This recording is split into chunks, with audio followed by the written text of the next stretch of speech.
I met her during my sophomore year of college. It wasn't one of those movie-style encounters where time slows down or music swells in the background. No, it was awkward, accidental, and a little funny. I was late for class, sprinting across campus with a half-empty coffee in my hand.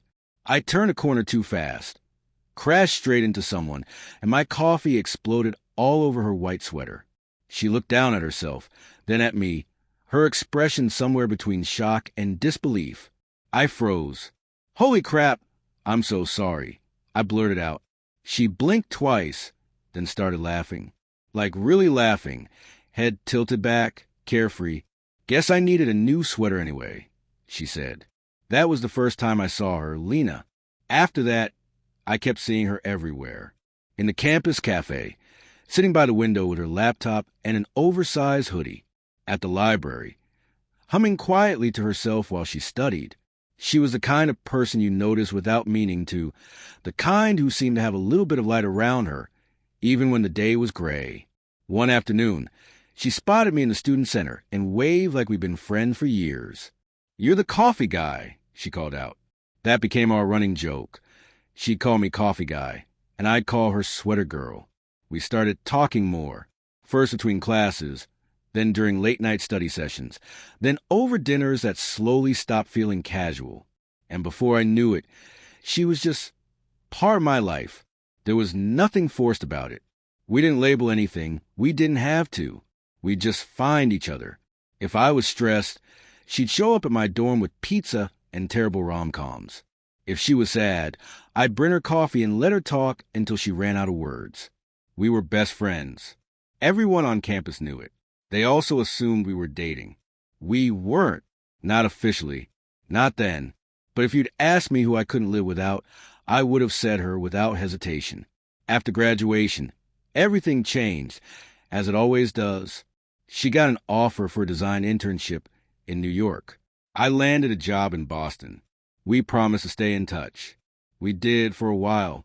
Text messages, random calls, the occasional visit when schedules allowed. But then life started filling up with other things. Deadlines, promotions, bills, people. And slowly, almost without noticing, we started drifting apart. Years passed. I dated other people. So did she. But no matter what, no one ever quite felt like her. Then, about 6 years later, I moved to New York for work. And one evening, while grabbing coffee at a small cafe near my office, I heard a familiar laugh behind me. I turned around, and there she was. Same light in her eyes, same warmth in her voice, but a little older, a little steadier. "Coffee guy," she said, grinning. "Hey, sweater girl," I replied. Just like that, 6 years vanished. We sat down, ordered lattes, and talked for hours. About everything. Careers, family, heartbreaks, mistakes. The things we never said back then. It was easy. Effortless, like muscle memory. By the time we left the cafe, it was past midnight, and I didn't want the night to end. Neither did she. "Let's not wait another 6 years," she said softly. And I knew we wouldn't. We started meeting every week. Sometimes for dinner, sometimes for long walks through Central Park. She had her own apartment now, cozy, filled with art and books and plants that somehow all stayed alive, unlike mine. We talked about work, life, dating, everything. She'd laugh about terrible Tinder dates. I pretend not to feel jealous. Because, yeah, I was still in love with her. Maybe I'd always been. But I'd gotten good at hiding it. One evening, after a long week, she called and asked if I want to come over. "I made too much pasta," she said. "Help me eat it?" I showed up with a bottle of wine. We ate, we talked, and when it got late, she fell asleep on the couch next to me, her head resting on my shoulder. And something in me just broke. I realized I didn't want to keep pretending. I didn't want to keep being her almost something. But I didn't say it. Not that night. Not yet. A few months later, she started seeing someone seriously. A guy named Matt. He was nice. Successful. The kind of guy who looked perfect on paper. I told her I was happy for her. I lied. For the first time in years, I started pulling away. Shorter replies, fewer hangouts, excuses about work. She noticed. One night, she showed up at my apartment unannounced. "Are we okay?" she asked. "Yeah," I said. "Of course." She looked at me for a long moment. "Then why does it feel like we're not?" I didn't have an answer. That night, after she left, I sat alone on the floor of my apartment, staring at my phone. And I realized I'd rather have her in my life as a friend than lose her completely.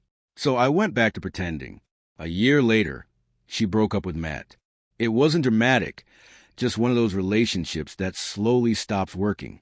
I tried not to let it show how relieved I was when she called me to talk about it. We spent hours walking around the city, her hands deep in her coat pockets, her voice quiet. "I just want something that feels real," she said. I almost told her I did too, and that maybe we had it all along. But I didn't. Instead, we just kept being us.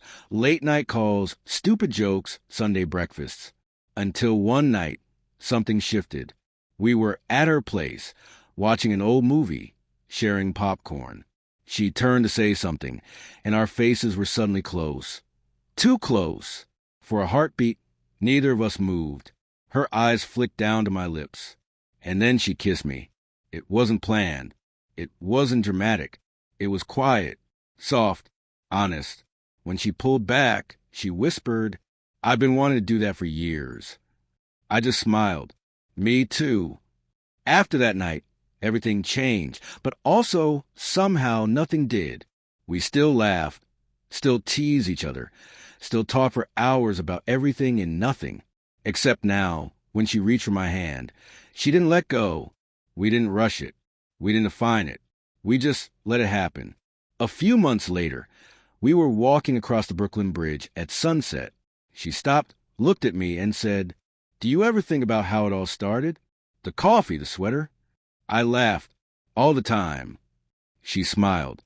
"I think about how different my life would be if you hadn't spilled that coffee." "Yeah," I said. "Me too." She leaned in and kissed me again, slow and certain. And for the first time in years, everything felt exactly where it was supposed to be. People always say the best relationships start with friendship. I used to think that was just something people said to make heartbreak easier. But now I know it's true. Because when you've seen someone at their worst and love them anyway, that's real. And when the person who knows you best becomes the one who loves you most, that's home.